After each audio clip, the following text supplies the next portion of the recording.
that he is hiking the Pentagon budget from $1 trillion to $1.5 trillion. Just announced that. Why? Well, it's hard to know without asking him. He'll explain, but big picture, obviously, that's the kind of budget that a country that anticipates a global or regional war has for its military. There's no other reason to do that. That's not a peacekeeping budget. That's a war budget, a big war budget. So I think it's fair to expect, and all the signs suggest, that we're going to have a big war soon. A big war soon. I think everyone expects that to happen. Hope it doesn't happen, but obviously we're moving in that direction, toward a world war. Sorry.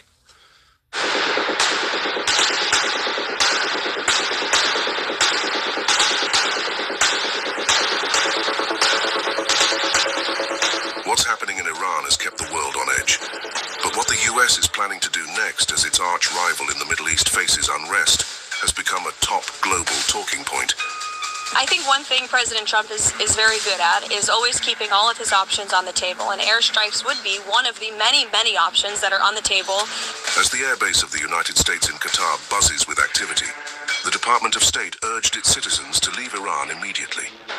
As the war clouds loom large, another US move could startle the Ayatollah Khamenei regime. A US carrier strike group is moving from the South China Sea to the Middle East, with its arrival expected in about 1 week, multiple sources reported. On the same day, the US Embassy in Qatar confirmed normal operations and staffing, but urged its personnel to exercise increased caution. The embassy has also advised limiting non-essential travel to Al Udeid Air Base.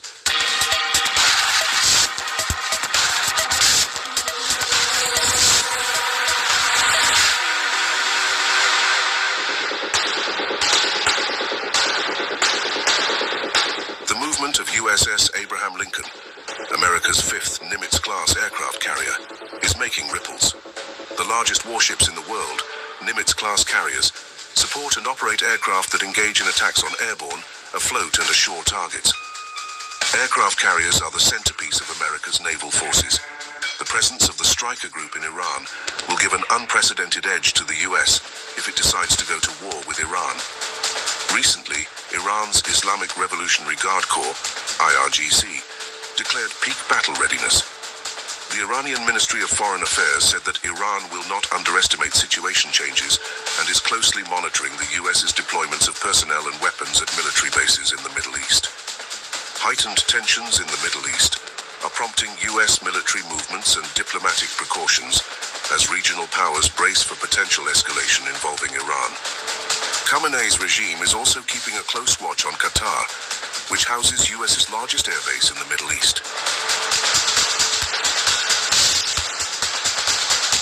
US fighter jets have increased activity at the Al Udeid Air Base in Qatar, which is located 200 to 300 kilometers away from the border with Iran, and the US government has issued an emergency alert to urge its citizens to leave Iran. According to reports of Israeli media, several US warplanes, including KC-135 aerial refueling tanker and B-52 strategic bomber, took off from Al Udeid Air Base on Sunday night. The airbase, located about 35 kilometers southwest of Doha, capital of Qatar, is home to more than 10,000 US soldiers. It is one of the largest US military bases in the region, with a 500-meter-long runway capable of accommodating large military aircraft, such as B-52 strategic bombers and transport planes. It is the same base that came under attack by Iran last year. Amid mounting exchange of threats, and given Trump's unpredictability, the possibility of war cannot be ruled out. Something strange happened over Iran, and the sky told the story. Not explosions, not sirens, silence. An unnatural silence. Look up at Iran's airspace and you see almost nothing. No crowded flight path, no steady stream of commercial jets, no casual east-west traffic at all. Just emptiness. This is unusual, right? Iran normally sits at the heart of global air routes. Asia to Europe, Europe to the Middle East. Busy, constant, alive. But overnight, the skies went all quiet, except for 2 planes. Just 2. And that is where the story turns explosive here. The only aircraft seen over Iran, it belonged to Mahan Air. and Iranian airlines already under US sanctions, accused by Washington of moving weapons, accused of carrying equipment, accused of acting as a logistics arm for Iran's powerful Revolutionary Guard. These were not any random flights, basically. So, where did they come from? Southern China. One flight from Guangzhou, another one from Shenzhen. Both took the same direction, both headed west, both flew straight towards Tehran. Wait, no other commercial plane followed? None crossed Iranian airspace, none passed through. Just two of these planes. Alone in the sky? This raises a sharp question here. If civilian flights are grounded because of tensions, then why are these planes flying over Iran? And what exactly are they carrying? Well, the timing makes it even more suspicious. US and Iran tensions are peaking. Military alerts are rising, threats and warnings, they are flying on the ground. And in the air, China-linked routes, they quietly move towards Iran. Officially, though, nothing has happened. No cargo list released, no public explanation given. But intelligence watchers, they are alarmed because this looks less like commercial and more like coordination. And you know why China matters here? Because Beijing has strong ties with Tehran. Energy, trade, strategic alignment against the US pressure here. If military equipment is moving, this changes the balance. And the airspace, it tells its own story. When commercial airlines stay away, it means risk is high. When sanctioned carriers fly anyway, it means urgency. And this is how modern power moves. Not always with convoys, not always with ships, sometimes with quiet flights through empty skies. Washington is watching, so are regional militias, militaries, and intelligence agencies, because if arms are moving now, they are moving for a reason.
Still burning thousands of protesters alive. They also issued an assassination threat against you over the weekend.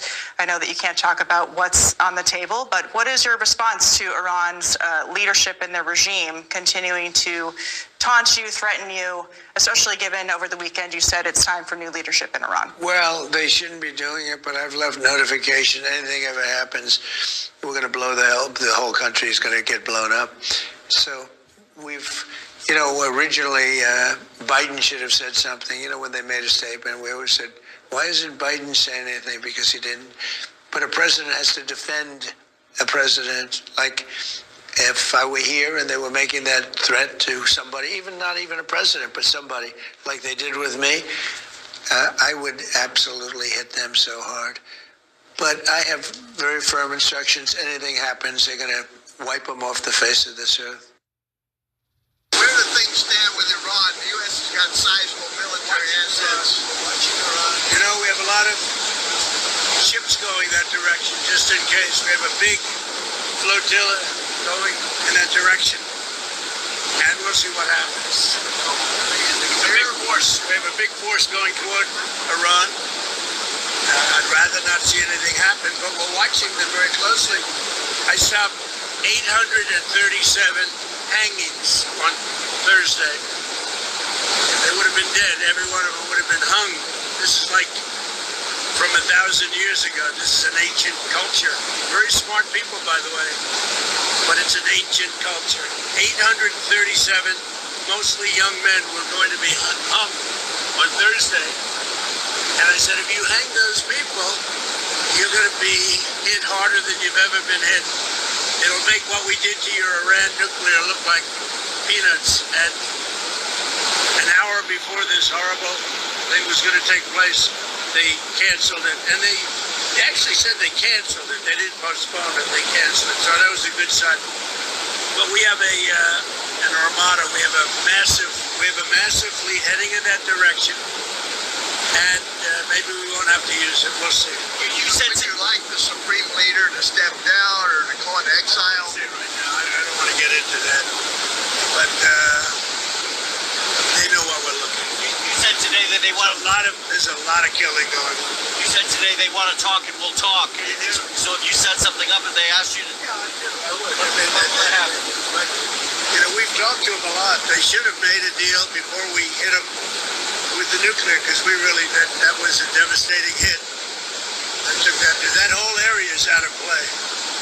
And if they try and do it again, they're going to have to go to another area. We'll hit them there too, just as easily, much more easily. Because that was very advanced. They were building that for 10 years. And they'd have to start anew. So, there was a total obliteration.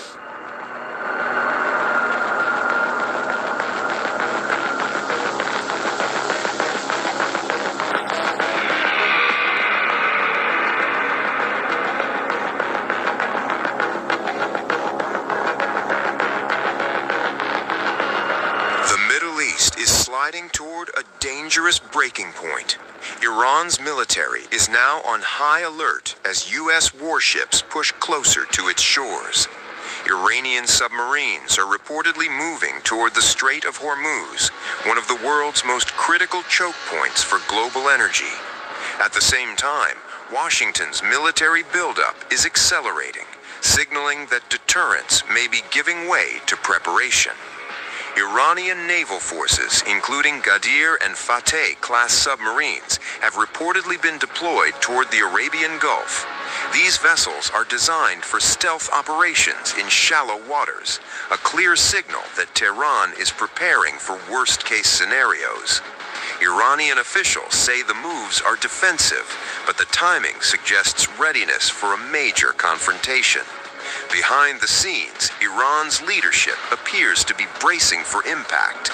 According to multiple sources, Supreme Leader Ayatollah Ali Khamenei has moved into a fortified underground bunker in Tehran.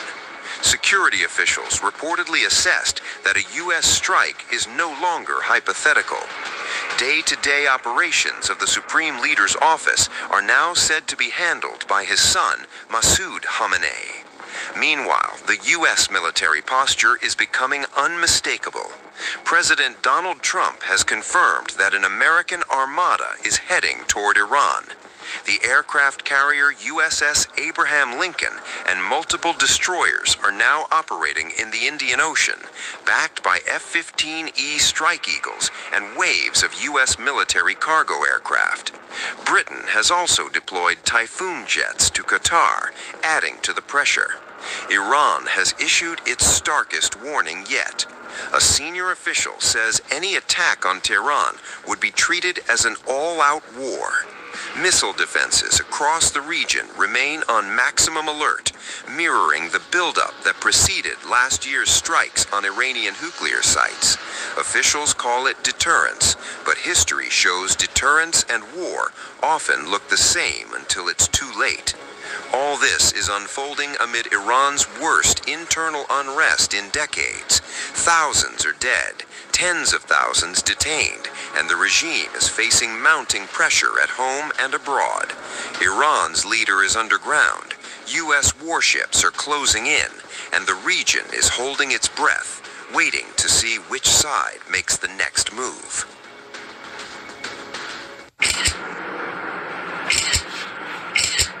It is now 85 seconds to midnight. It is the determination of the Bulletin Science and Security Board that humanity has not made sufficient progress on the existential risks that endanger us all. We thus move the clock forward.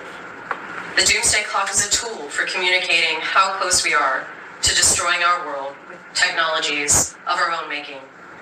The risks we face from nuclear weapons, climate change, and disruptive technologies are all growing. Every second counts, and we are running out of time. It is a hard truth, but this is our reality. It is now 85 seconds to midnight.